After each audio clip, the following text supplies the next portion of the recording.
IIT গুৱাহাটীৰ আকাশত সেনাবাহিনীৰ হেলিকপ্টাৰ শিক্ষা প্ৰতিষ্ঠানখনৰ মুখ্য প্ৰশাসনিক ভৱনৰ সন্মুখত চাকৰুদ্ধ পৰিৱেশ দৃশ্য প্ৰত্যক্ষ কৰিলে আইআইটি গুৱাহাটীৰ শিক্ষাৰ্থীৰ লগতে আৱাসীসকলে ভাৰতীয় সেনাৰ উদ্যোগত আজি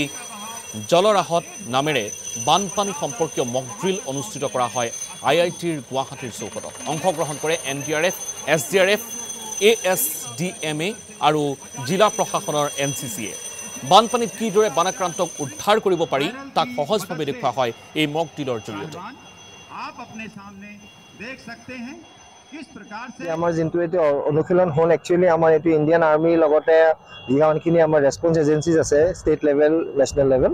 এছডিআৰএফ এনডিআৰএফ এছএছবিও আমাৰ আজি নতুনকৈ আমাৰ গ্ৰহণ ভাগ লৈছে এটোকে অতিকৈ সুন্দৰ ধৰণে ভাৱে এটো আমাৰ অনুশীলনটো হৈ গ'ল যত আমি দেখাইছো যে আমাৰ ফ্লাডৰ সময়ত যিমানখিনি আমাৰ ৰেসপন্স এজেন্সি আছে তেওঁলোকে কেনেকৈ নিজৰ ৰিসোৰ্স থাকে সেইখিনি ৰিসোৰ্স ইউটিলাইজ কৰি পেলাই আমি